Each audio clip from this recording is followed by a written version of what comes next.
What's up, everybody? This is the Renegade Radio Podcast. I am Jay Ferrugia. Today's guest is Dr. Andy Galpin. He's a professor of kinesiology at the Center for Sports Performance at California State University, Fullerton. He has a PhD in human bioenergetics and is the founder and director of the Biochemistry and Molecular Exercise Lab. He works with professional athletes in the NFL, MLB, and UFC, also works with Olympians, is one of the hosts of the Barbell Shrugged podcast, and the co-author of an outstanding new book that I can't recommend highly enough called Unplugged. In this episode, we discuss the science of gaining strength, losing fat, building muscle, and improving your overall health and performance. Dr. Andy is the man. We also get into some old school hip-hop, which I didn't really know before we met that Andy is a huge fan. So cover that a little bit. So if any of my fellow hip-hop heads are listening, I'm sure you'll get a kick out of that. And this episode is brought to you by Four Sigmatic. This is a company that was started by a group of Finns. My man in particular called Tero is a great dude, really smart dude, has been researching medicinal mushrooms for a long time. And they've been used for hundreds of years. For example, lion's mane, which is in the coffee that's my favorite, has been used by Buddhist monks for better focus during meditation. I take it every day for better focus, no matter what I'm doing. So they have... it comes in little instant packets. You just boil up some hot water. You could use it to travel. It's great. Take it with you wherever you go. I use it whenever I travel because I'm a coffee snob and don't really like crappy hotel coffee. It doesn't taste like mushrooms. It does taste like coffee. You can, treat it like regular coffee. Put whatever you want in it. I just drink it black. And it has way less caffeine. So it only has about 40 milligrams of caffeine for the lion's mane mushroom coffee. But you get really focused. But it's not one of those crazy... like cracked out jittery buzzes. You're just cranked up. You're in a good mood. You're focused. You feel really good. And look, the reality is everybody's biochemistry is different. So I don't know if it's going to have the same effect on you that it does for me. But I have given it to several friends and family members. They all like it. Some people, maybe they don't like it. But you got to try it. You never know. So go to foursigmatic.com/JAY. That's FOUR SIGMATIC.com/JAY and use the coupon code J and you'll get a 15% discount off your order. I'm telling you guys, I use this stuff every day, probably twice a day sometimes. They even have stuff for sleep, so I use those. Go to that page. You're going to get the mushroom coffee, the lion's mane. I'm pretty sure you're going to love it. Try it out. Let me know. Thank me. foursigmatic.com/J. And now here is today's episode.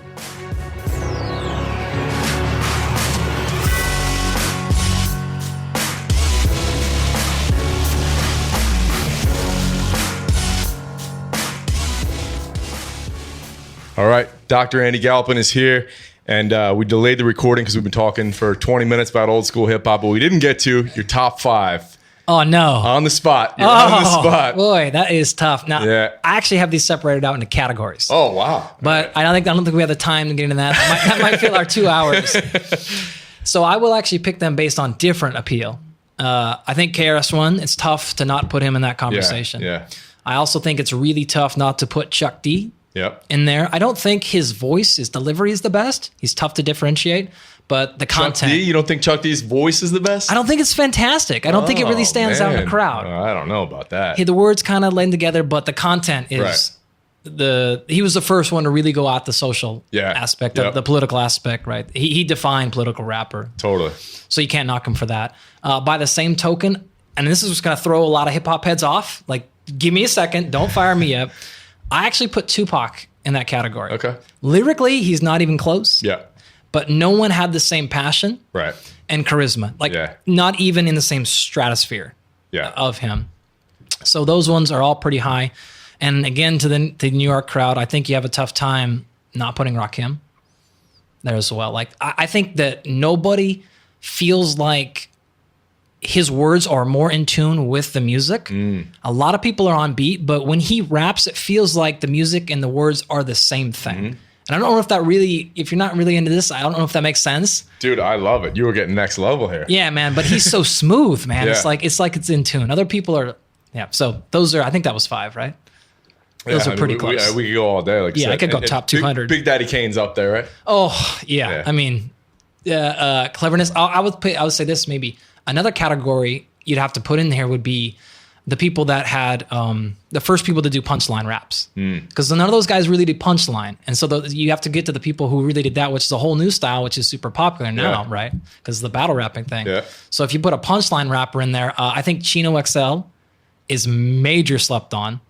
He's unreal with his metaphors, his analogies, and his punchlines. Like no one hits hard punchlines like Chino, and he's a guy that probably two of your listeners have probably ever heard of. Right. So go do your homework and listen to that dude. You'll hammer him. Your level of hip hop knowledge is up there. That's why I was so excited when I walked in this room. Don't let the collar fool you, folks. And this slacks. Yeah. Wow. Yeah, man. We could definitely do that all day. Do you have any favorite albums that stand out? Let's see. I would say that if I'm on like a deserted island, I think Machiavelli would be on there. Okay. It's just front to back, impeccable album. I think All Eyes on Me's a great album too. Absolutely. Yeah. For the most part, there's only a couple of on that was a remember that was a 2 album track too. Yeah. Or 2 CD album. That was pretty good. But I think, man, like any of those same dudes from that same era, if you just put those albums on, they're every one of them are burners. Like every single song, you didn't have to skip. Hey, this one too good. Because back when we grew up, you would buy an album because there was like 2 or 3 good songs. Right, exactly. Right? You had to pay for the whole thing. You had to pay for the whole thing. You couldn't partition out. Oh, let me get the single. Like let me go here. But that one is probably jumping out to me right now as one I would say. It's a front to back. But I'm a West Coast guy too, so that has he's got more of a passion in me than maybe a lot of people. Right. Straight Outta Compton's a great album, classic. Oh man, like you can't. Takes a Nation of Millions. Yeah. Low End Theory. Yeah. Like I'll give you 2 that'll maybe irritate you a little bit. I don't think I love either Tribe. Oh no. Or De La as much as most people do. Okay. I mean, I totally appreciate what they did, all that. I can jam out to those things, but if those would not be anywhere in my top 20 albums to take with me. All right. But they're great. Like I like people that get on there and just murder. Like RA's first album was like just murderous. Yeah. Like murderous. You get in there like the whole time you have to really focus in like you stop doing anything but listening to just the hammerous rhyme. Yeah. Have you heard his new album? Oh my gosh. It came out a few years ago. It's his first album in 15 years or something like that. So you get into music like the way I do, which is rare. A lot of people don't do that. Why do you think I'm so excited right now? I'm the same way, man. Like I know. Nobody else. Yeah. Like when I listen to a new song, Jen will tell you, I'll listen to it 700 times in 1 week. And I'm like, wait, did you hear what he just said? How are you not blown away by that? That is genius.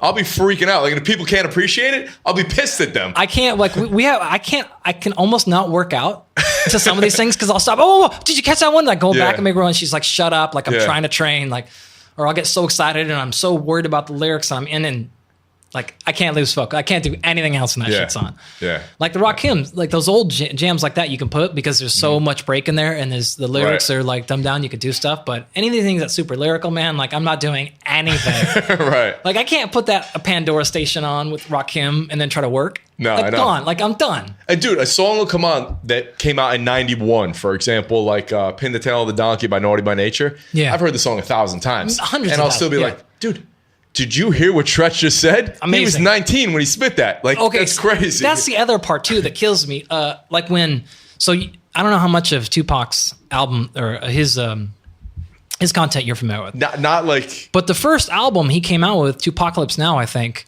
like he was Chuck D. Yeah. Like he was Chuck D. Totally. Right. This is like he was knocking off his song. I think it was Troublesome. Yeah. Holler If You Hear Me was one of the most. But that was years later though. Holler If You Hear Me, was it on the first album? No, you got to go back. So it might have been the second album. I think it was on the first album. Oh, we'll double check later. Yeah. But the style of Troublesome, like this is straight like political. I'm a young black male, like that other song, right? Here we go.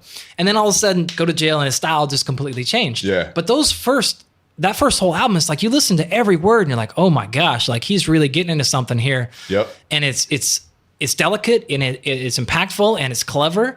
He kind of threw a lot of that like skill set out later, and he's just making party jams and just making straight jams, but a lot of that stuff he got into, man. Yeah. And it was like, and I can't listen to that stuff without being like, dude, like you can hear and you can feel it's visceral, like the real pain that he's going through or the real irritation that's going on through him. And I can appreciate that. almost irrelevant of content, irrelevant of skill. It's just that like what he's really trying to convey to you, you can tell that he feels that there and he's experienced those things or he's known people to experience those things. And he's very good at projecting that empathy onto the next person. And Chuck had the same thing, right? And those are just really difficult skill sets. So I have a hard time just listening to those things like passively. Yeah. Without feeling like, dude, it worked. Yeah. Now you got me again. Yeah. For the 2 millionth time. And now I got goosebumps again. Yeah. There I go. Like I can't get past it. It's crazy. This is probably why I get so irritated at other kinds of rap or hip hop when they don't do that same thing. And that's fair enough. Like I shouldn't judge it that way. It's like, I shouldn't tell you what is good music or not. Like if you like it, you like it. Right? Yeah. But I'm like, oh, that's not, I'm such a curmudgeon about it. I'm like, that's not real hip hop, you know. No, I feel you. Whatever, man. It's crazy. So I can see now that you and I are going to have endless discussions about this in the future. But the people listening, tuning in for some other content as well. So let's talk. Everyone who doesn't know you, give a little bit of your background and what you do today. So I'm the director for the Center for Sport Performance at Cal State Fullerton. Also the director and founder of what's called the Biochemistry and Molecular Exercise Physiology Lab. So I'm a scientist. I'm a professor. I teach and study. We do research in the area of muscle physiology, nutrition, performance, any sort of research that can potentially help sport performance. We're trying to do that and then to disseminate that to the practitioners. So I also still work directly with some athletes, mostly combat sport athletes, wrestlers, boxers, MMA fighters. But that's pretty much what we do. So I'm a scientist and teacher. And how this kind of evolved, like what was your first interest in this? You were an athlete growing up. Yeah, I mean, I played everything growing up. I'm from a very small town, Rochester, Washington, Southwest Washington. So we played everything growing up, which is funny because when I got to college and I played college football, I was blown away when we got there and there was a skill position guy, so a receiver or a corner, something like that, and they couldn't punt. Or they couldn't throw a football. I'm like, how are you an athlete? How have you a 35-inch vert? You're in a 4.6 40. Yeah. How do you not throw a football? How can you not catch a football? Because when I grew up, man, you did everything. Like you played baseball, track. Like everyone could do everything. Everyone could be a catcher. Everyone could do everything at least reasonably well. But they had, when I got to college, so many of my teammates had specialized or differentiated way early. So they were 14 and they were receivers. Yeah. It means like all they did was go to receiver camp and all these things. And so they had no other skill sets.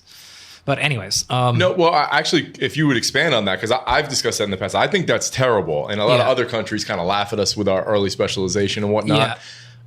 Anything else you want to say about that? And to parents listening, why that's a bad idea? Because Yes. nowadays parents are really forced into that almost like, oh, your kid has to pick a sport at 8 and that's how he's going to become the next Derek Jeter. That's actually the worst way to become the next Derek Jeter. Yeah, I mean, any way you want to chop this up, you want to take at this from the high school coach's perspective and what they've seen over the years. You want to take this from the science perspective and what the research shows. It all says the same answer, which is that differentiation is a bad thing. Yeah. I mean, this is now coming out after every Super Bowl, after every World Series, after NBA championship, where they'll go through the roster and look at how many of these people were multiple sport athletes in high school. And every single time it's 90+%. Right. Like it's very, very high. If you look at the research on specialization, injury goes up, performance goes down. Mm-hmm. Coaches will tell you the same thing. Division I coaches are saying, we want to recruit a kid. One of the number one things they look for is like, what else do they do?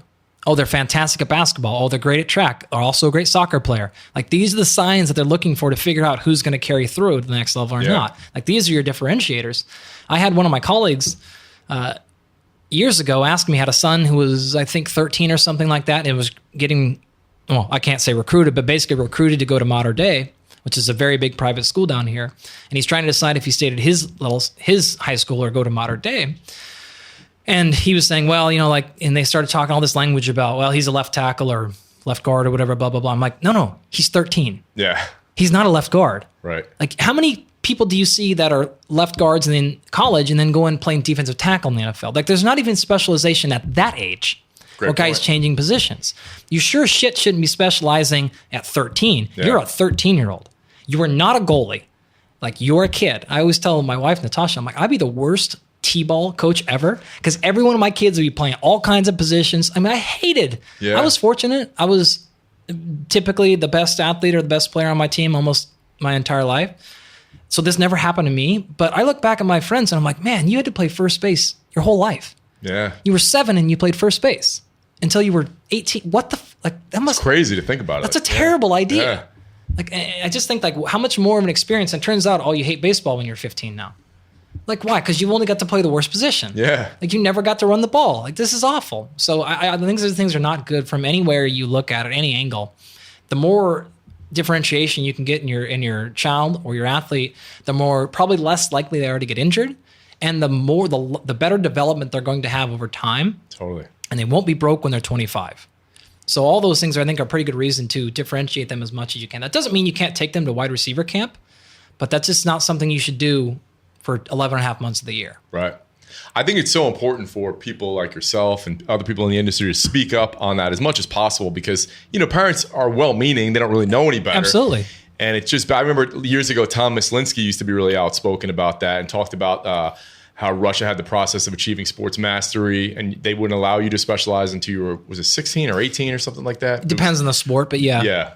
Maturity. Yeah. Yeah. And, people hear stories about the Williams sisters or Tiger Woods. Yeah, but those are the exceptions that prove the rule. Yeah. They are the true exceptions. Yeah. You also have to look at even like the Russian system, the Bulgarians, the Turkish, they all have the same thing with the weightlifting, where they would do that early specialization. And that produced some of the best ever in the history of the sport. Well, what you don't see is all the trash left behind. Right. So yeah, 100 kids got sent to the specialization program at 9. And by the time they were 11, 50 were left. Mm-hmm. And by the time they were 13, 20 of those were left. And by the time they were 16, 2 of them were breaking world records, but 98 of them were either broken physically or otherwise hate physical activity, hate lifting, all these things. And so you leave a lot of trash behind. So you have to ask yourself, are you willing to risk all of that? Because your kid's probably not going to be the world breaker anyways. Right. So it's probably just not worth it. Totally. No, 100%. So take us through the evolution a little bit. So you were an athlete and then. So I played college football and got my undergraduate degree in kinesiology, exercise science, sort of the same thing. I went from there, worked at Adidas, doing basically corporate wellness for the most part. And then used that actually to get a spot down in Arizona with Mark Verstegen. Oh, nice. So at Athletes Performance down there. And back then it was Athletes Performance Institute, and now it's Exos. So if you're familiar. Right. And they've actually, for the most part, left athlete performance stuff, and they're really corporate wellness now. Okay. But back then, there's just one facility. So I was down there for half a year or so, doing Major League Baseball preseason and NFL combine stuff. And then left there, got my master's degree at the University of Memphis in human movement, and then started competing in weightlifting for the most part there. And then at the end, combat sports, so jiu-jitsu and stuff like that. And then got my PhD in what's called human bioenergetics. This is a fancy way of saying muscle physiology. Same thing. So that's kind of my path through the whole thing. And then what I did, this is mostly conscious, was I saw a hole, what I perceived to be a hole. There was a lot of people that knew more about strength training and programming and coaching than I did. And there was a lot of people that knew more about muscle physiology and science than I did. But I didn't see anybody who was really combining or applying the two together. Gotcha. And so I realized that as I wanted to be more involved with sport performance, but I realized like nobody really took the 4 years and suffered the pain to really understand the physiology and brought it back to the application stuff. And so when I graduated, that's how I marketed myself. And so I found a job that said, I'm going to do sport performance, but I'm going to do it at this molecular and cellular level, but I'm going to answer training questions. I'm not going to answer disease questions. I'm not going to answer aging questions. I'm going to answer training and performance questions. Okay. But at another level of specificity or another level of detail, I should say. And so I sort of carved myself my own little job. Yeah. So what really gets you excited? Hip hop. Me too. We got to pay the bills. So yeah, apparently. Man, like honestly, the reason I carved and built my profession the way I have is because I'm the atypical professor. First of all, you don't catch many professors on podcasts. Yep. Not nearly the volume I do. You don't catch many professors writing books like that, working with athletes. But I wanted to be able to put myself in a position where I got to do enough of a lot of different things because I have the type of mind that like, I don't like doing the same thing over and over again. I have to have a lot of constant varied stimuli. Yeah, me too. So I love teaching and I teach 4 classes this semester, but that's a lot. And I love research, but I didn't want to do research full time. And I love working with athletes, but I couldn't be a strength conditioning coach full time. So all those things get me excited. And which one gets me the most excited sort of depends on the day or like the moment. Yeah. Prior to Rio, I was really excited about coaching because I had athletes going down. And right now I have an athlete who just starts camp yesterday for a UFC fight. So I'm very excited. But at the same time, I had one today just had to pull out from his fight for a staph infection. And I just got done taking biopsies all morning. So I'm kind of so like depending on the hour, I'm super excited about science. And sometimes I totally love building my website, and sometimes I love exercise. So I'm kind of all over the place.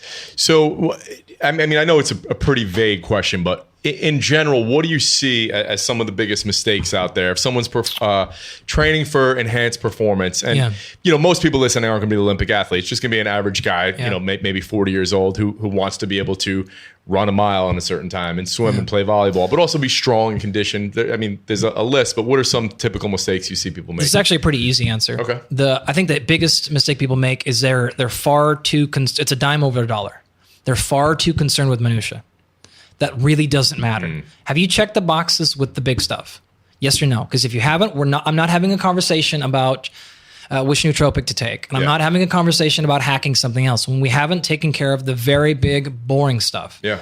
It's boring, yes, but like the easiest one I could say is if I told you right now I could sell you a supplement that enhanced testosterone 25% acutely. So it'll make that effect within a day, and you could actually do it and they'll have no transient effect over time. So the effect won't go down over time.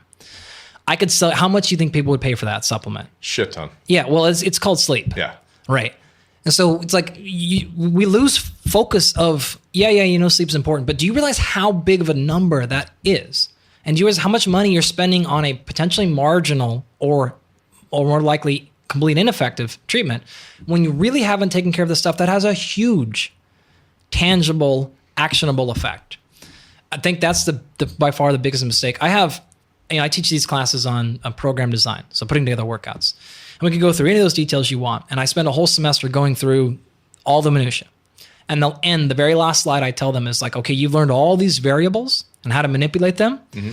But to me, the three most important variables for training are you consistent? Are you working hard? And are you adaptable? If you do those things, if you give it time, you're going to hit your goal. The biggest mistakes people make are they're too rigid. Like, I have to follow this exact program, or they're not following a program at all. Yep. In other words, they're not consistent. They're not working very hard, but a lot of people work pretty hard. And then the last one is adaptable. In other words, like another way to think of that is patience. So are you adapting, going, okay, it didn't work this week, but fine, like here we go. But look at what happened if I spread this sheet out over the last 6 months, a year. Look at the progress I've made in the year. Yeah. Oh, okay, I've actually gotten there. If you do those things, most of us in that category that you explained, you're going to hit your goals. The elite athletes, we need to have a different conversation. But most of us, if it's just, hey, lose that 20 pounds, get a little bit healthier, get more energy, don't worry about those details. You're probably stressing yourself out more than the benefit is potentially worth. Yeah. For those details. And I think when it comes to fitness, people are a little bit more delusional than with other things. Like, if I picked up the guitar for the first time, I wouldn't expect it in 30 days I would be playing like Jimi Hendrix or Jimmy Page or something. But everyone thinks that when it comes to fitness, Yeah, I agree. It's crazy. Yeah, I don't even know how to add up that. Right. Yes, exactly. It took you 17 years to put that weight on, and you want it gone in 17 days. Yeah. Like, give it some time here. Yeah. I had to compete at 151 pounds for weightlifting, so 69 kilo class. And I started training for national championships probably 178 pounds. So I'd lose like 27 pounds, somewhere in that ballpark. But with weightlifting, you had 2 hours to weigh in. So I couldn't just crash diet at the end, right? And I also had to perform, where performance is a key indicator here of weightlifting. Like, if you're not strong, you're not strong. If you're not strong in MMA, you might still win because of skill or something. Well, that doesn't work in weightlifting. And so I tracked my weight over time, and I think I took maybe 8 months to kind of get there. And so I have an Excel spreadsheet that I show people, and I show them the 8 months. And it looks like a straight line all the way down from 175 to 151. But then I zoom in on a month, and it kind of goes up and down. And then I zoom in on any given 7-day period, and it's all over the place. And you can find a bunch of 7-day periods within that are actually me going up. Yeah. And there's no change over 2 or 3 weeks sometimes. Sometimes 20 days go by and I haven't lost a single pound. But then all of a sudden it's half a pound. And I think that's the zooming in, zooming out part that is really easy for people to understand. It's like, if you zoom in on that 3 weeks, it looks like you're failing. You've lost no pounds, or you've gained 2. Right. But zoom out to that 2 years. That line, I promise you, if you stay consistent, that line is going to go straight down over the course of the 2 years. So we have to just be a little bit more realistic about that. Totally, yeah. It's like I would never think that I could be as tall as Shaq, but 10 years ago I would think that I could be as big as Ronnie Coleman or something. Yeah, it's crazy. Yeah. Like, I don't know how we even derive that. Yeah. So well, you talked about the kind of the big rocks when it comes to the training and whatnot. Yeah. Dive a little bit deeper into program design and your thoughts on that. So it depends on the goal. Yeah. I tend to break them up by like 5 categories, effectively. So most people don't care too much about speed or power. Right. So those are the first 2 variables. Strength is number 3. Hypertrophy, muscle gain is number 4. And then conditioning. And so we can sort of treat all of them a little bit differently. Some of them are highly related. Speed and power sometimes are almost identical with their training. And they're very, very similar to strength. And strength has a crossover to hypertrophy as well. If you add 10 pounds of muscle, you probably got stronger too. And then conditioning, depending on how you define it. And we could actually split conditioning up into anaerobic conditioning, aerobic conditioning, and then long duration conditioning, all these things. Well, I actually don't consider fat loss as any of those adaptations, because losing fat is a byproduct of almost any of those training styles. So fat loss itself is not a training adaptation like these are. It's certainly a result of exercise. It's probably most likely to occur in that hypertrophy conditioning area. So if you spend your time doing a bunch of different conditioning and hypertrophy, you're probably going to get some fat loss. You're probably not going to lose too much weight if you do speed work. Like that's, true speed work. That's not going to get you a lot of fat loss. And so when I think about programming, I think about it from this perspective. Maybe for people who don't know, can you just explain why that is, like true speed work? Yeah, so true speed work would be a very low repetition range, so 1 or 2 or 3 reps in a row at a very light weight, and then take a long break. So if you do a true speed or power workout, you're probably not breaking a sweat, really. And so you're just not accumulating very much total work. You're not going to burn a lot of calories. Yeah. You leave the gym feeling like almost guilty. You're like, I didn't do anything today. But you got faster, you got more powerful, but you don't break a sweat. Unlike circuit training, where people will do maybe some powerful exercises in the middle of 2 or 3 or 4 exercises, and I'll do it to a high heart rate. Mm-hmm. That's going to help you lose weight for sure. But a true speed workout where you're trying to increase your speed or power is going to have a lot of rest with a very low rep range. And so it's not going to result in a lot of. So thanks. Good clarification there. So when we take any of those training adaptations, we look at them from the spectrum of speed being on the far left and then long duration conditioning being on the far right. And as we move from left to right, we move an emphasis generally from speed to work. And so the same thing really holds true. If we're looking for a strength adaptation, that's a little bit of skill and that's a little bit of work. As you move to something like long duration conditioning, it's mostly just getting work in. Fat loss is mostly just get work, right? Just perform work and do it in a lot of variation. Skill though, or speed is more of a skill base. So all you have to do now, I don't really need to tell you any more detail about program design. To think like, if you're going to try to learn a new skill, like playing a guitar, how would you practice it? Okay, you're probably not going to do the same thing, bing, bing, bing, bing, bing, bing. That's not going to develop your skill set, right? Same thing on the other end. Like if you're trying to develop your ability to be very consistent over time, you'll do that repetitively, right? And so you just treat those adaptations the same way. So you want to get stronger, you got to pick something up pretty damn heavy. Well, if you do a lot of reps in a row, what happens? You get tired, so you can't lift as much weight. Right. So you can't do too many repetitions when you try to get strong. You also can't you have to have a lot of breaks in between, because if you're tired, you can't lift heavy weight up. And so almost everything, we could go through all the details of all of them if you want or not. But the point is, almost all of those training adaptations are extremely intuitive. If you just think about okay, specificity tells me if you want to get better at shooting a free throw, you don't shoot 1,000 layups. You shoot a free throw. Yeah. Okay, so you want to get better at moving fast, what should you do? Move fast. If you're doing too many repetitions, can you move fast? No. If you're tired, if it's too heavy, can you move fast? No. You want to get better at working at a high heart rate. Do something to get you to a high heart rate. It's not very complicated. So I think we get way too bogged down in details there. Yeah. And let's just say what are you trying to accomplish? We'll accomplish that. And don't do anything that jeopardizes that.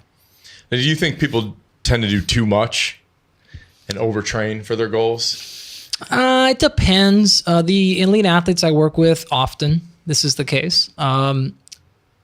General people, sometimes yes, sometimes no. Yeah. I think they probably get too impatient more than they do too much work. If you look at something like soreness, so people tend to look at soreness as a barometer of whether or not a workout was good. So did I get sore? Yes or no? Right. The more sore I got, the better the workout. Like that's a bad barometer. Yeah. Scientifically, we know that there's no relationship between how sore you get and how much muscle growth you get. So if we just made this arbitrary scale of 1 to 10, 10 being the sorest you could ever imagine. If you got to a 5 today and you got to a 7 the next workout, there's no difference in how much growth you get between those two. One of you don't know. They both could be the same. One could be more than the other. There's no relationship there. So in that particular case, I do think people will go overboard, thinking like, well, the more sore I get, that's the better workout. Yeah. Or the more wiped out I am at the end of a workout. Exactly. Like the more covered in sweat, if I'm not throwing up on the ground, right? Yeah. These are functions of quality versus quantity, right? So I qualitatively felt like I was exhausted. Therefore, it must have been quantifiably good. Like maybe, but that's not how you get faster. Yeah. That's not how you develop a new skill. That's not how you get better at technique. None of those things are there. Did you sweat a lot? Great. Did you burn calories? Maybe. But did you wipe yourself out? Are you so sore that you can't train again tomorrow? Well, now you've actually probably gone in the negative direction. Because now you're going to have to take 3 or 4 days to recover, or you're going to be de-incentivized to do it again because you're going to be like, oh, God, like last time I did that workout, Chase, oh, my God, like, I probably should finish these emails today. Like, I'll get to them tomorrow. I am pretty busy. And you can move yourself away. So in those cases, I think it can be problematic and people are doing too much. I just did a big thing for Cosmo on high-intensity training for females. And this is one of the things I talked about is you have to walk this balance of, hey, suck it up sometimes. You do have to work hard.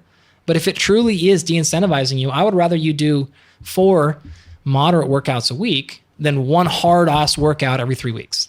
Like that's not you're going to lose that equation. Yeah. So if that's fitting for you, then adjust it a little bit. And see, I tend to think that people need to be told to not work as hard more than they need to be told to work harder. Yeah. I would also say that I would agree with your point, especially in terms of behavior modification. So it's important that you stay consistent with the pattern. Right. I work out on Tuesdays and Wednesdays and Sundays or whatever your pattern is. Yeah. And if that means you got to back down the difficulty of it for whatever reason, that's a total win in my book. Don't lose the consistency. Don't lose the habit, the lifestyle, the pattern. And oftentimes I think we need to bring people back down and say, all right, you know what? You're sore today. You don't want to do it. Show up. Fine. We'll just do a 15-minute workout. How about that? Yeah. Well, then they're going to get there and they're probably going to want to work out anyways. So if you can just keep them there and not ever break that cycle of being like, oh my God, you know what? It's been 3 or 4 weeks since I've worked out. I got to get back in that routine again. That's a really hard thing to keep reestablishing. Totally.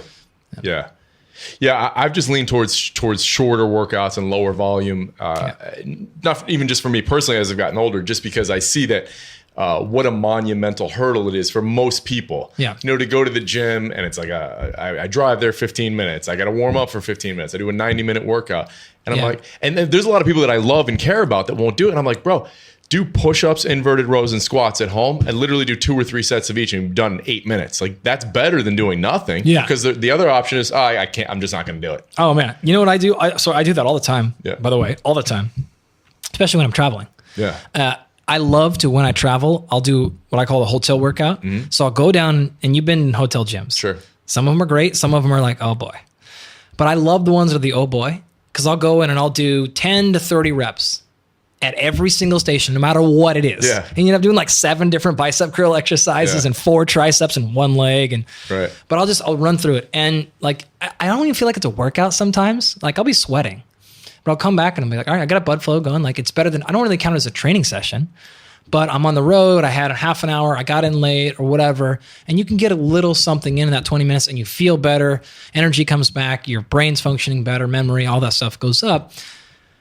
Took me 20 minutes. I didn't really need to warm up. Like I didn't really have to do these things. You kind of just warm up as you're going. You kind of get through and you can knock that stuff out in 30 minutes. And I think if that's a lifestyle that you can pick up where you're doing that most days a week, like we can probably all fit that in. Yeah. And it's not particularly hard. Like I don't have to have my music playing or like it's going to knock it out in 20 minutes. Yeah. And I think for most people, that type of workout works well. Because like at an elite level, you could say, well, we got to break up power training absolutely, and strength training and do conditioning on an opposite day and, high, low like Charlie Francis and all that. Yeah. But I think the average person, you throw them in there, they can train all three of those qualities at once in one workout. I don't think it's the end of the world. No. And they can improve on all of them. Maybe absolutely. they're not going to get the Olympics, but. Yeah, I agree. I think it's generally more fun for them as well. Yeah. It's less intimidating. You get more variation. Variation training is needed for adherence. Yeah. Wanting to come back. Oh yeah, we're gonna do. This is how CrossFit knocked it out of the park, right? This is one of the ways that they killed it early. It was they allowed you to first of all come in. You're going to be walking the door at 12:30, and you will be out of the door at 12:15 or 1:15, right? Right. Yeah. And we'll get quality stuff done because we're going to skip all the other nonsense and we're going to get right to big bang for your buck stuff. Now there was tons of limitations and all kinds of problems there, but that part of it they knocked out. Yeah. And that people like, oh, I come in, I'm going to do kettlebell swings, pull-ups, and push-ups or whatever it's going to be, and I'll be out of here in 20 minutes and be smoked. Like, that's not the worst thing as a starting base as long as they're moving well and all those things. But for the average person, like that's not, myself included, we do that all the time. Last night, I did a 30-minute circuit sort of thing. 5 minutes on the Aerodyne, 2.5 minutes burpees, 2.5 minutes of planks and different sort of isometric ab stuff, 2.5 minutes of medicine ball slams, and then 2.5 minutes of like a reverse lunge walking with a twist. And then cycled through that whole thing twice. So it was a 30-minute cardio. So it was a steady state workout. It was great. Like I felt great afterwards. I sweated immensely because it's 95 degrees outside. And nothing is like waking up like, oh, crushed or cramped or sore. And I could train super hard today. Yeah. If I go out and nothing is like beat up, but I moved for 30 minutes, easy. Didn't take me that difficult to program. I didn't have to teach anybody else, the other people that were working out anything. We just went and did it. And I think like those are good filler workouts, and that's enough for most people to just move a little bit. Totally. Yeah. Most people don't enjoy, there is obviously that contingent that you mentioned that judges their workout based on if they're sore, but I know a lot of people hate being sore. I hate being sore. I don't like being sore or fatigued in any way the day after a workout. Yeah. And I think back to the way I used to train versus now. Like now I always want to be ready. Like if some shit goes down, I always want to be ready. Right. Or just to do anything. If I want to go out and swim laps, if I want to go surf, I don't want my CNS to be crushed and just to be sore. My lats are tight. I can't swim, So I train in a way, and I tend to train most people in the way that they're just kind of always ready, Yeah. So speaking of that, have you found that let's say you're doing 30 total reps, you do 3 sets of 10 and each set is like a 10 RM, like the failure, or you do 5 sets of 6 with a 10 RM. I find that the lower rep, because you're managing fatigue, but you're less fatigue, you have less general fatigue the next day. You could argue there's less glycogen depletion. There's less soreness. True. Yeah.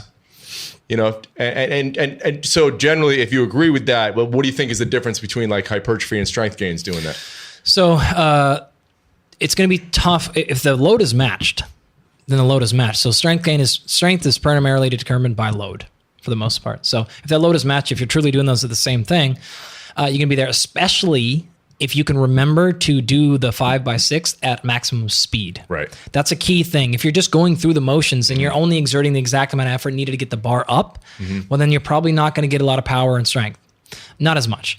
But if you can maximize intent to speed, even if you're not moving, the intent to try to move fast is very important for power, speed, and strength development. Yeah. That's going to be good. For hypertrophy, probably not going to give you the same. Yeah. Just because you need volume. Hypertrophy is oftentimes driven by volume. So we have to hedge our bets a little bit there. Probably not great for weight loss. Probably not great for conditioning. Having said that, that leaves you the space to then go do some conditioning. Yeah. If you want it, if you need it. But if that's not your goal, then you don't have to, and you leave feeling fine for the next day. So probably going to bear out a little bit better to do your 3x10 for hypertrophy's sake. But it just depends on where you're at. If you let me back up. If you haven't worked out in 3 or 4 months, I would be willing to bet those would be exactly equal in the hypertrophy. So if you're pretty untrained, pretty out of shape, and you do something like that, it almost doesn't matter what you do. Just get working. Yeah. And you're going to be fine for the first 2, 3. Now, after a couple of years of training, there will be probably a difference in those two training styles. And most of the research would suggest that's true because of the hypertrophy needing volume. But for a while, that's going to be just fine. And especially if it allows you to not be so damn sore, that you can train again, you can do more frequently. That's a good thing. Especially if you're trying to learn Yeah. If you're like, I'm kind of learning how to squat, let's say, and I'm pretty good at it, but I need more repetitions. Your method, the 5x6, allows you more repetitions more often, which is critically important for skill development, which is what the squat skill would be, right? Yeah. So it's another, actually, going back to your original question, I think one of the other big problems people have in this, whether it's exercise or nutrition field, is worrying so much about being right. Like that's a huge problem. I don't know exactly the answer. Yeah. It's never going to work. Why are we so concerned about making sure we're doing this thing right? Was this better? I don't know. Yeah. It probably doesn't matter. It's like you said at the beginning, just get the work done. Just be get work consistent. done. Yeah. Yeah, we'll figure it out as we go. But like, I don't know. Yeah. Like I can't promise you that's going to happen. So don't worry so much about being right. Don't worry about that detail. Like figure it out. Like what's your situation? Are you traveling, not traveling? Are you home? Do you like exercise? Do you hate exercise? Like all these things determine how you as the coach go about handling that program. So there's rationale for all those things. It always depends. It depends on context and situation. So back to that hypothetical of the average dude, let's say 35 to 45. Yeah. You said in general you like what, 3 full body sessions like we discussed there kind of a week. If their goal is, they're not one. There's not one quality. They want to be kind of jacked. Yeah. They want to have endurance. They want to have some strength. Yeah, I think 3 is great. 3 is good. 2 is better than nothing. 1's better than 0. Yeah. I think if you had a physical activity practice 5 to 6 days a week, that's going to put you in an optimal spot. But that's a physical activity practice. Yeah. So that could be. So what else do you like to see people do? Whatever. Yeah. Like move. Right. I think that you should do something once a week in each of those domains I laid out. So something that's a little bit fast. And that could be one exercise, one time a week. I'm not meaning like a whole day of footwork drills and ladder drills. Like one of the exercises you do light and fast. Okay, great. Boom. Check off speed for the week. Yeah. Did you do something for strength? Check off. Did you do something to add some muscle mass? Check off. Did you do something that got your heart rate really, really high and you had to do it a bunch of different times, high intensity intervals? Check that off. Did you do something that was really hard for like 8 to 12 minutes and you didn't get a break? Check that off. And then did you do something that required you to sustain output for 30, 45 minutes, an hour maybe? So maybe that looks like something where, you're going to go surfing. Or maybe some people, I'm going to go for an hour-long walk. Okay, hour and a half walk. Okay, that's checked off. And then maybe 1 day a week, I'll do 10 minutes of speed medicine ball throws. Okay, and then we'll do a little bit of some strength deadlifts and some pressing, and then we'll finish that up with a little circuit. Well, you basically checked off everything else on that day. Yeah. Now that leaves you with a whole another day of going, all right, what else do you want to work on? I want to do a little bit more hypertrophy for the muscles I missed. Or I want to repeat it. Okay, great. And then I want to work on this specific thing. Okay. And then I also want to make sure I have a day where I can, whatever, I'm going to take all my meetings on the phone. I'm going to walk, whatever it happens to be. So I think the more that we can just engage the physical practice, you only have to work out twice, 3 times a week, maybe, as long as we're not just being completely sedentary the rest of those days, because that's going to be a problem. Now, can you speak to, we don't have to get too crazy with the details of this, but volume, frequency, and intensity. Yep. Years ago, back in the 1906 or whatever with Saxon and Hackenschmidt, people would do 3 full body workouts. And then bodybuilding became, you can only train a body part once a week. Yeah. And then it was more powerlifting influenced maybe 10 years ago, and everything was twice a week. But now we see people in CrossFit train everything from head to toe 6 days a week. And it's like, how is that even possible? So talk about that a little bit, like the different parameters and what you think is ideal. So I think ideal is dependent upon the person. So I would again default to say adherence is number 1. So ideal is determined by what's realistic. What do you like? Because I would rather you do 2 days a week than none. And if me pushing you to get to 4 days a week ends up resulting in 0, I would rather back off and let's do 2. So it also depends on the goal. As I mentioned, that spectrum. So speed, power, strength. Those things, as we move from speed to conditioning, we move from a high skill component to a low skill component. And more skill requires more practice. Yeah. That's superior. So if you want to develop skill and speed, you probably have to do that pretty frequently, maybe 4 or 5 times a week. But if you're looking to improve conditioning, maybe that only needs 3 times a week. If you want fat loss, well, now you just got to work. Yeah. Like physical work. So the more frequently you do work. So I actually break all those variables down by relative importance based on the outcome. How important is it? So for the average person, I think if you just did 3 days a week of all that stuff, I think you would get a pretty good amount of all of it. Maybe that's backed off to twice a week. Most of my athletes lift twice a week, but that's because they have so much volume coming from their practice, right? they're practicing jiu-jitsu 2.5 hours, and then they're going to take a break and they're going to go to boxing practice 2 hours, etc. We don't have a lot of time to build in strength. Most of us aren't in that case. Right. So I think if we do once a week, we have a 45-minute workout, and then once a week we have a 10-minute workout or 20-minute workout where we come in, we do something really heavy or really hard, and we're out of there. It's like the workout is on the Aerodyne or on the rower, 30 seconds as hard as you can, a minute off, 3 rounds of that, we're done. Like, why is that? Like, that's a great workout. Yeah. Done. We're out of here. We're gone. But then some days maybe we need to invest a little bit of time and putting in a little bit more volume to add more muscle mass. So all those things I think sort of depend, but the more skill-based, either more frequently or you're going to have to give yourself more time, more months. Like, it's just going to take longer to develop that skill. But more just movement work-based, just get work done. If you want to do 45 minutes over the course of 3 days or 45 minutes in one day, that work is just work. So break that up based on your schedule, convenience, things like that. That's probably more important than the detail. And as far as hypertrophy goes, do you tend to adhere to the most recent research about 30 to 60 reps, 2 to 3 times a week, 60 to all that kind of stuff? So I would say that I would point any listeners in the direction of Brad Schoenfeld. You can see he's very active on his Facebook and social media, and he does a tremendous amount of original research. So he's a scientist in the lab collecting these data. He's also very, very open on his channels. So if you really like this area, you can go find way more from him. Okay. But having said that, the quick version, it looks like there's virtually little difference, if any, in hypertrophy between, say, 6 to 8 to 10 repetitions, and even upwards is 20 to 30 reps. So like when we grew up, it was sort of like, all right, 8 to 12, that's it. Like you only do 8 to 12 reps, and somehow magically 7 reps is no hypertrophy and 13 is like no hypertrophy. Yeah. Well, Brad's research and many others have shown, I think there's really virtually no difference in hypertrophy from as little as 6 reps to up to 30 reps. Yeah. As long as you reach complete fatigue.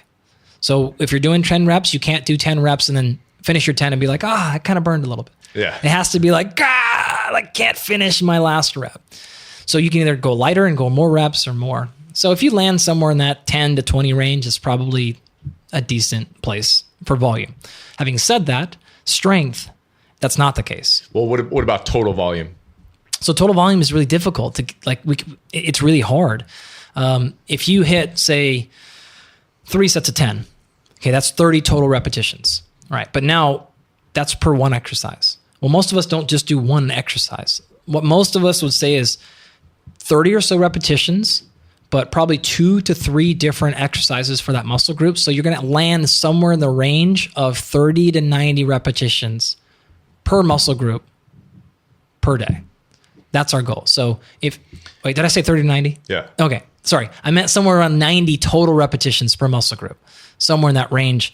But that's going to have probably a plus or minus of 20 or so. And so if you wanted to split those 90 up into 3 sets of 30 or 3 sets of 10 and 3 different exercises. You're saying 90 per day, not 90 over the course of a week. Generally per day. Yeah, but if you hit that 90 over a week. You go as high as 270 reps for a muscle group in 1 week? You could. Like these are not necessarily, we don't have data that suggests. But would you base that on the number of reps and the intensity? So if you're doing higher reps, you could do more. Like you could do a lot of sets of 30 because it's not going to destroy your joints. So if you do 270 reps at a 6 RM, you're probably going to be pretty. That would be that's a lot. Yeah. Yeah. So that 270 or so repetitions per week is going to put you in a spot of saying you're guaranteed you hit volume. But that's different than do you need to have that much volume? So that was the second half of the equation. That would be the 2 to 3 exercises of sort of thing. But I don't think that there's any significant research to suggest 100 repetitions per week is really going to be that much different from 200 repetitions per week for most of us. Right. Now, when you get pretty trained, this does start to shift a little bit. So if you hit 100 reps a week, 150, I would say start at 100 and see how it goes. Like, are you wrecked sore? Are you getting elbow joint pain? Things like that. No. Okay, maybe sneak it up to 120. Or maybe not. Maybe you start decreasing the rest between sets. Has a little different effect. And I think you can play, and actually the research would suggest the more variation in that. Don't just go 3 sets of 10 at 70%, 60 seconds rest. Don't do that every single time. Yeah. Do some where you go Monday, we do 3 sets of 10 at 70%. And we're going to do 2 different exercises for the biceps. So we'll get 6 total reps, 6 total sets done, 60 total reps. Okay, then Wednesday, we're going to do 2 sets of 20. Okay, great. And then Friday, we're going to do a crazy little circuit where who knows what happens. We do all kinds. So variation is probably good. So training across that entire spectrum is clearly more effective for the vast majority of us. Yeah. Hey guys, sorry to cut in the conversation here. I hope you're enjoying this episode. I just wanted to take a second to talk to you about Athletic Greens. It's much more than just another greens product. It is the most complete whole food supplement available. It's got 75 ingredients that work together to help with 11 different areas of health. In one instantly mixing delicious packet of Athletic Greens, you get a multivitamin, a multi-mineral, antioxidant blend, support for blood sugar levels in the normal range, a green superfood blend, adaptogen and hormone support, neural support formula, detox and liver support. And the great thing about it is there are no compromises whatsoever when it comes to Athletic Greens. No harmful chemicals, artificial colors, flavors, preservatives, artificial sweeteners. There's no added sugar. There's no GMOs, herbicides, pesticides, and any of the common allergies like wheat, dairy, gluten, corn, lactose, sucrose, dextrose, egg, yeast, peanuts, or even animal products. In other words, Athletic Greens is suitable for almost anyone. Go to athleticgreens.com/JAY to claim your special offer as a listener of this podcast. That's athleticgreens.com/J and get yours today. All right, guys, we're back after the technical difficulties. Once again, we're talking about concurrent training, the myth that doing too much conditioning makes you small and weak. Before we get into that, You got too much hip hop going. I forgot one thing from earlier. Okay. I feel like I had to fill out my categories, and I think I have to add a freestyle rapper to that list. All right. We can't have one of those off there, and I think you'd be hard-pressed to put anybody in that category outside of Supernat or Juice, MC Juice, the Chicago guy. Flawless freestylers. So those guys, if you are not familiar with their stuff, their albums, if they've ever made them. I am not. I got to check them out. Terrible. But oh my God, can they freestyle? Really? So relentless and flawless. In fact, most people accused Juice at one point in his career for writing all of his rhymes because he's so flawless. There's no hiccups. There's no it's just like it's hammering line after line. And so he had to do a bunch of those live shows where he's just like, all right, throw me a word. Let me go. And to finally convince people. And after like 20 minutes, it's like, do you think I wrote this many lines? Like, all right. Like he's really talented. So anyways, those two ideas. So anyways, back to what were we talking about? Exercise or something? Oh yeah. Yeah. Concurrent training. So I would say, there's a really interesting story. Where this all came from is a study that was published in 1980. Hickman, I think, is the first author's name. And he was a postdoc at the time in a guy named, I think he was in John Halazzi's lab at WashU. And Halazzi was an endurance guy and the standard, like jog, this is all you have to do, strength is bad for you, et cetera, et cetera. And Hickman came in and was like, I'm a lifter, I kind of liked benching. And so the story goes, after so much nagging, his advisor, Halazzi, said, like, you got to start running. So he said, fine. He acquiesced. He started going on jogs with him. And he started noticing, like, man, the more I run with him, the weaker I get. Like, my bench is going down. So he decided, well, let's actually do a study. And this is the first concurrent training. This is a scientific literature name of doing both conditioning and sort of strength at the same time. And what he found was a bunch of different adaptations. And to summarize them quickly, the added running, so he put people in groups, three groups. One group got just lifting, one group got just the running, and one group got both workouts. So volume was way higher in that third group. And the third group had equal conditioning improvements as the running group, but had a compromises in strength and a compromise in hypertrophy and fiber type and things like that. And so this was born the whole field that, oh my gosh, it's gonna block your gains. 2004, I think another group from Europe followed it up and added biopsies and looked at molecular markers. This is when we first started identifying AMPK and TSC2 and all these things that inhibit mTOR. And mTOR is the signaling protein that kicks off the protein synthesis cascade. So we had some molecular basis for this. But as the literature is now sort of settled, it looks like there is an interference effect at some point, but it's probably not what people think. Yeah. And I would point you in the direction of my colleague Jimmy Bagley, who published a paper in Sports Medicine, and I think it's free. And he has a whole review on this topic, and he showed quite clearly that while there is some interference to some end of the spectrum, I don't think jogging for a mile a week is really going to block your gains. Right. If you're running 70 miles a week, I think that's going to be pretty hard to put on some muscle mass.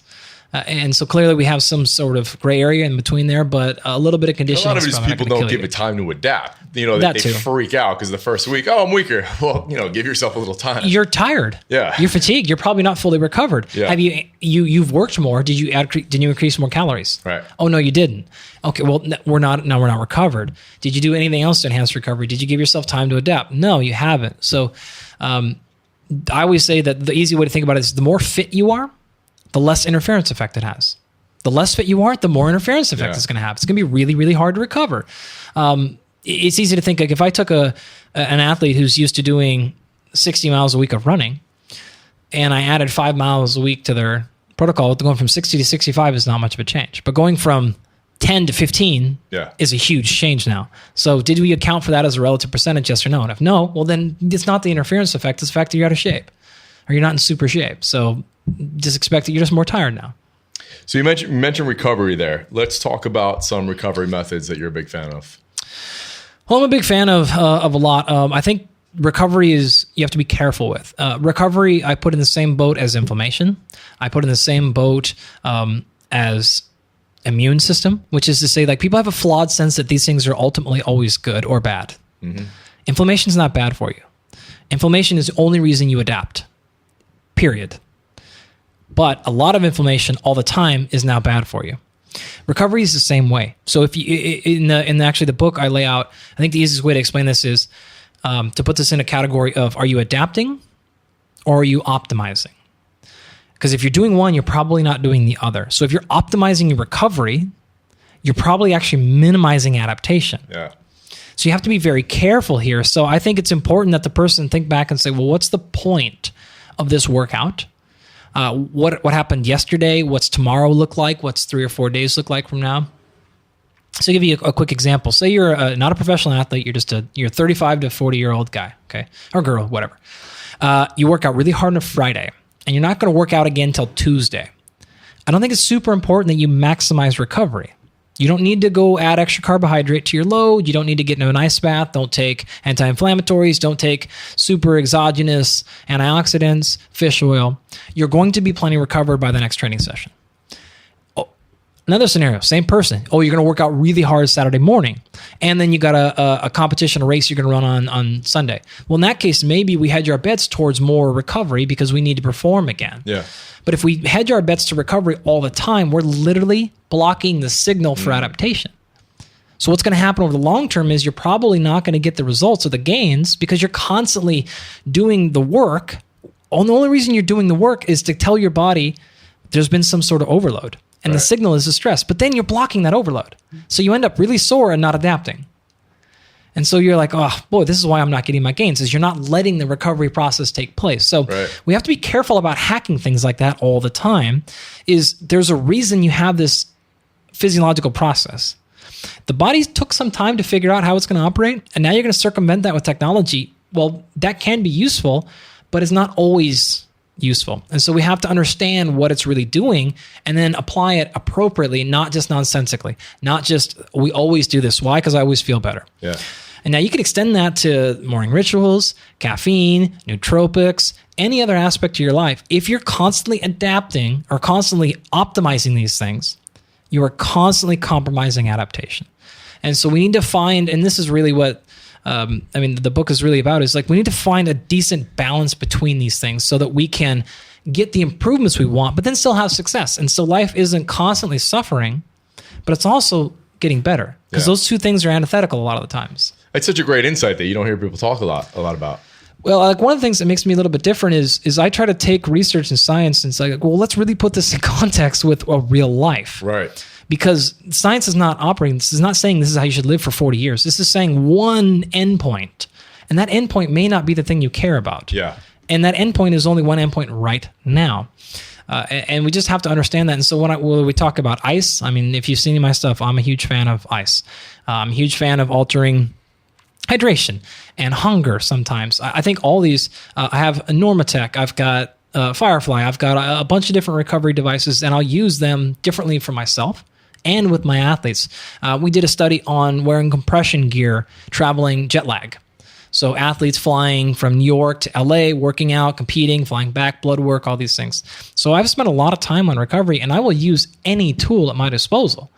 And all those things are things I like, and we can certainly talk details if you want.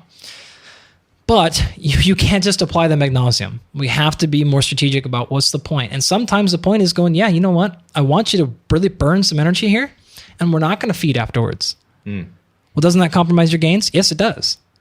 And we're going to adapt to that system. We're going to learn to recovery outside of having excess carbohydrate. Compromise my recovery? Yeah, totally. But the point was to develop those systems. Yeah. Got a race in 3 days? No, we're not going to do that now. Now we're going to load up and give you maximum recovery. Don't worry about the physiology adaptation. Let's use the exogenous sources.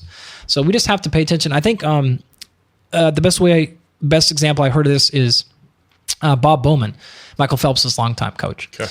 This is prior to Rio. And he talked about, I think, 12 weeks before Rio, Phelps had spent 8 weeks at altitude. So he did 8 weeks training camp at altitude.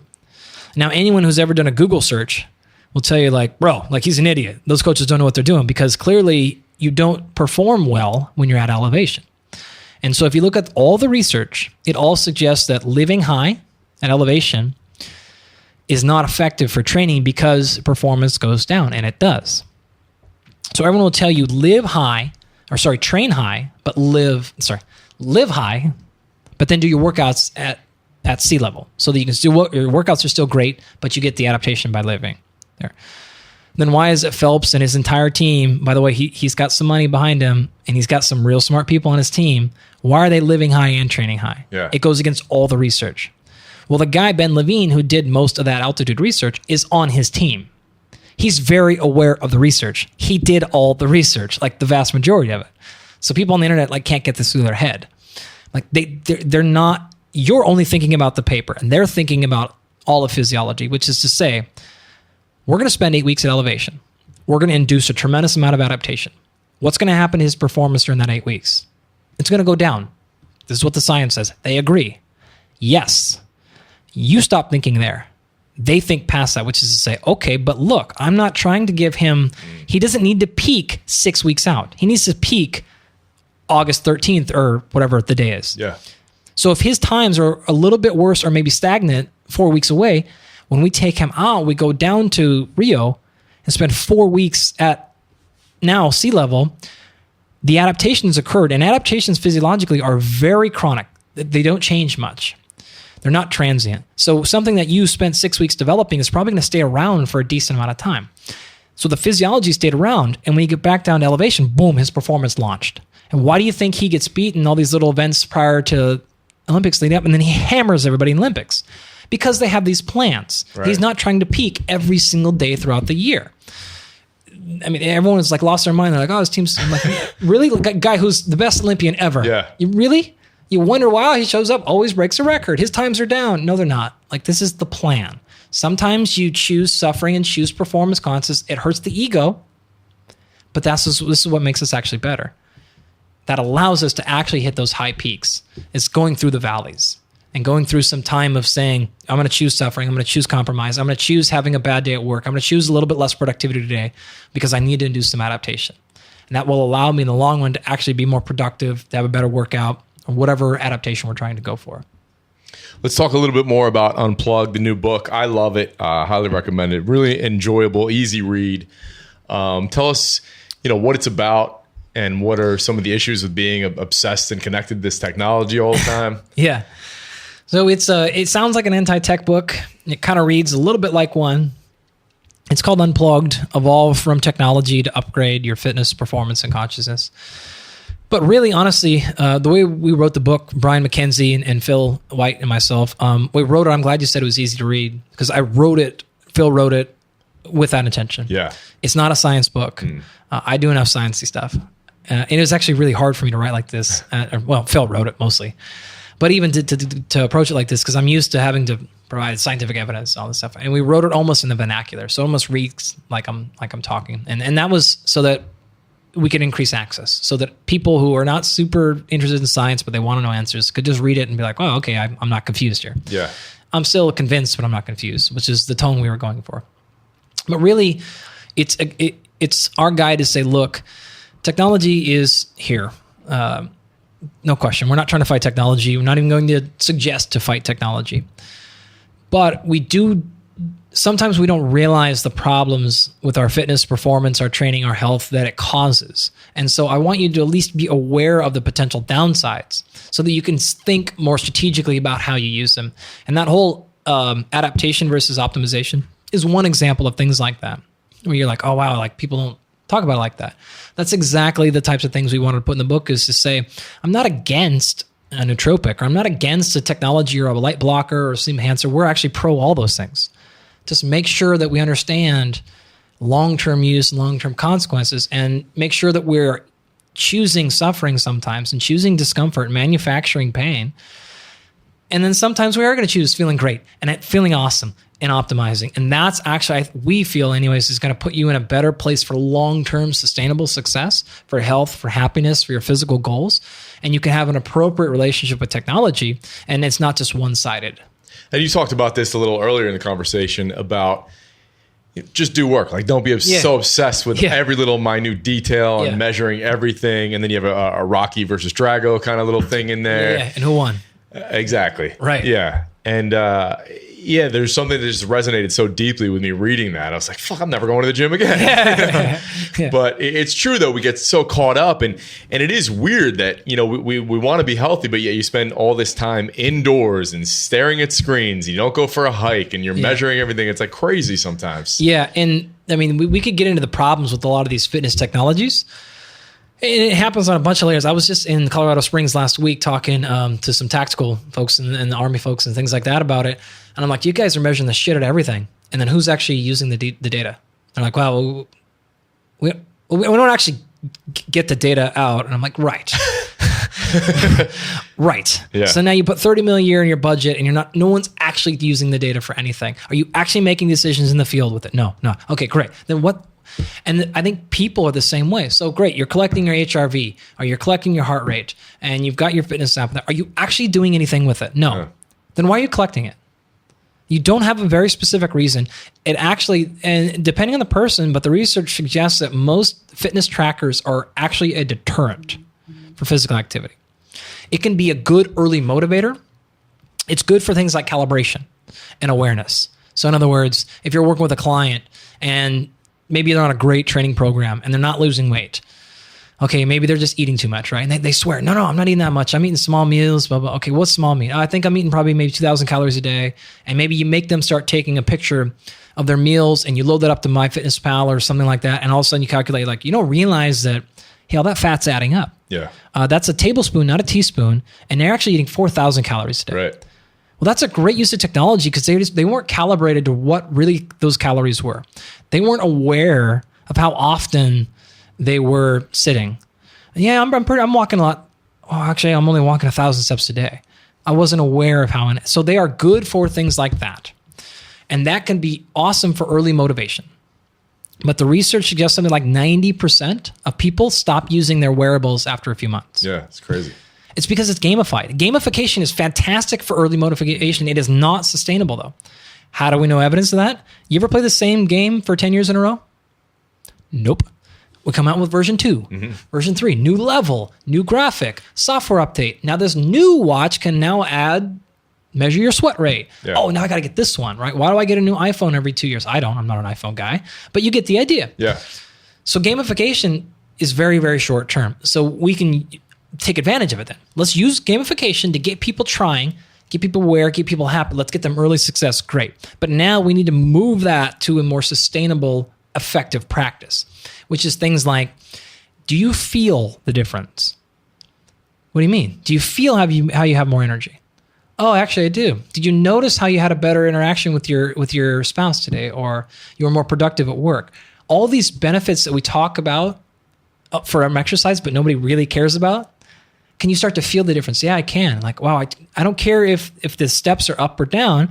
That actually is going to be more sustainable over time. And eventually they're going to stop checking the watch. They're not going to care about that, but they will be like, wow, actually, you know what? I've been working out consistently for 5 months and this is what I do. Yeah. Like, you don't need motivation to brush your teeth every morning, do you? No. It's just like a part of your routine, Sure. right? Well, we can get exercise to be the same thing, where it's just like, I don't need to be motivated to work out. Why? Because this is what I do. I just go to the gym 4 days a week. This is what I do. Or I go outside. So that's how we actually make success over time. And that's, one of the many reasons that we plug in and say, let's use it responsibly, the technology. Let's understand the benefits and let's understand the limitations. Limitations, they're almost all completely inaccurate. The accuracy is horrendous with most fitness technologies. Even the big ones, the $100 million ones, they're wildly inaccurate, but they tend to be pretty reliable, which means they're going to give you the same number sort of consistently. They're not valid, though. They're generally completely invalid. So just don't approach them as if they're super accurate, which means we don't hang on the exact detail. We don't make prescription based on every single tech piece. We don't outsource our intelligence, our coaching, our experience to stupid technology, because they're not smart technologies. They're stupid technologies. They're very good tech, but they're very bad products. They're not very useful like that. So use them appropriately. I think we can help people actually get their goals and then fall away from some of the traps. So those are some of the reasons we wrote the book. Awesome. Tell us about the other stuff you have going on. You have the Body of Knowledge podcast. Yeah, man. Boy, actually, that's really something I'm really proud of. Kenny Kane, who's great dude. Yeah, amazing. Longtime professional stand-up comedian and just a lifelong fitness guy. Great athlete. And then Josh Embry has got a PhD in statistics and human behavior. So we did that show. It's a podcast, but it's kind of different. So it's only like you're on episode 200 for your show, right? We only did 9 total. Okay. So we do it in seasons. So we literally do like 9 episodes a year. Okay. We're filming season 2 right now. It'll be out maybe October, maybe January. I don't know. We record 20, 30 hours sometimes of audio, and we condense that into like a 45-minute story. Oh, wow. So the production takes us months. Yeah. So it's kind of like a radio lab, but for fitness / maybe Dan Carlin hardcore history thing, but for things. So like one of the episodes, we trace the history of the supplement industry and why the history of what you mentioned earlier, actually, strongman, how that got into bodybuilding and how that transitioned to CrossFit and actually how that shaped a lot of the conversation we had earlier. Why we think these rules are there. So, that just took us months to get out. So we do different things like that. So the first season's out. That's up on all the iTunes and all that stuff. And so we did 9 episodes. We had a couple of guests, but some of them are not guests, some stories. So the first season was all about change. The second season, now that we're filming, is all about what we call the Sherpa. So you've identified a change, you've been inspired to change, you're convinced to change. Now let's talk about the Sherpa, which is who are the people who guide us through change. So the Sherpa, if you're familiar with that term, is the guy that gets you up the mountain, right? The mountain guide. So they'll help you get up the mountain. They also help you get down the mountain, which people don't think about sometimes. And they're also the ones that tell you, hey, you know what? Maybe this is not a good mountain for you. Like maybe we need to pick a little bit different one. So we interview people that are big industry leaders, but then a lot of people who we view are excellent leaders, Sherpas, but like have 11 followers or don't even have social media, things like that. And so about half the time we have guests and half the times we just write the shows ourselves. Nice. So it's a fun thing. It'll take you, I don't know, 6 or 7 hours to get through the whole thing. Yeah. So just binge the shit out of it. So that's thebodyofknowledge.com. You can find that. Yep. Or iTunes or any of that stuff, And athleteunplugged.com for the book. Yep. And your main site is? AndyGalpin.com. And what do you have? It seems like you're starting to ramp up a bunch of stuff on there. Yeah. So that's actually something that I'm probably most excited about of all these things. Well, I actually just announced yesterday, I just started a Patreon account that's attached to that as well. But what I'm basically doing is I'm trying to put all of my university education, all my lectures, all the clinics, all the conference talks that I've ever given or ever will give, and put them up there free. There's no membership, there's no subscription, there's no newsletter. It's just, I'm trying to basically put entire education up there in videos. Wow. And it's fun. Like I get really excited.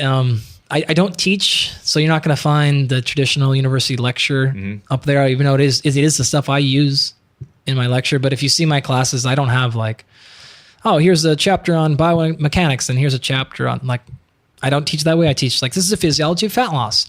This is the mechanics of strength. This is how these things happen. So it's packaged quite differently.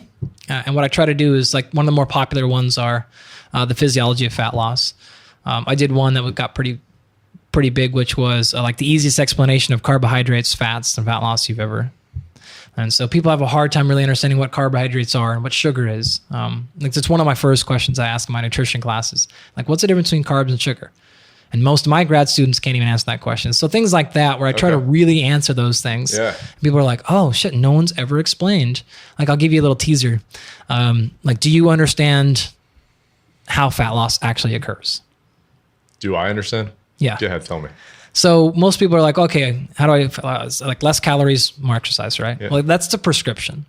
But how does it actually physically occur? I mean, like literally, I used to have a fat pad out to here. I didn't, but like imagine, right, out to here, and now like 6 months later, something is gone. Like where did it, I didn't cut it off, right? Where the hell did it go? Yeah. So people are things like, oh shit, I never thought about that. Like, how do I actually lose it? Well, you don't pee it out. You don't poop it out. And you don't sweat it out. And so what people don't really actually realize is you lose most of your fat. You breathe out fat. So you breathe in O2 and you breathe out CO2. The difference is carbon. Well, all of your fat... Just made me think of that line from Tommy Boy, because I could actually hear you getting fatter. Yeah, right? I always make a joke like at the end of this to say like, yes, you have fatty breath. You have very, very fatty breath. Yeah. But all of your fat and all of your sugar, by the way, in your body, they're just big, long chains of carbon. So when I take one breath in, I breathe in O2. The CO2 I breathe out is a single carbon from the carbon chain that is my fat that I have cut off. So if my fat was 10 carbons long and I cut one off, now it is 9. And now it is 8. And now it is 7. And it is physically getting shorter. So my adipose tissue is physically getting smaller. That's it. I breathe it out. All right, so then what's that mean to do practical application? What do I have to do nutritionally or exercise-wise to lose weight? Anything that makes you breathe more. And now you understand program design and nutrition so much easier when you understand a little bit of the physiology. Right. So things like that are the types of videos I make. Strength, the same way. And stuff, of course, I go into more detail and I like walk you through the mechanics of it. But I mean, if you understand chemistry, like training's pretty easy. Yeah. But you have to teach the chemistry in a fun and entertaining way. Like, oh my God, that made so much more sense. Like, why didn't somebody ever teach me that? That's just a bunch of shit I wish people would have made for me. Totally. Didn't have to spend 12 years in college like figuring these stuff out. Yeah. So that's all up. That's all free. It's on there. There's 5-minute physiology, which is sort of like your answer quickly. 25-minute physiology, which is your answer plus how's it working, more detail. And then 55-minute physiology, where I just go off the rails. And like some of those videos are like 3 hours. Yeah. I'm like, all right, you want to know about muscle fiber types? Here's 3 hours on everything there ever is to know about fast twitch, slow twitch fibers. Boom. Like no more questions. That's awesome. So it's funny, about 15 minutes into this, I was like, we got to have you back for parts 2 and 3. So I would love that if you come back and do another one. Yeah, this has been fascinating. Great stuff. And I know we could talk hip hop for hours. Oh, dude. Always. Andy, thanks so much. Everybody, again, the book is Unplugged, andygalpin.com. Anything else? The social media at Dr. Andy Galpin, all that stuff. Easy to find. Thank you, my friend. Guys, as always, thanks for listening.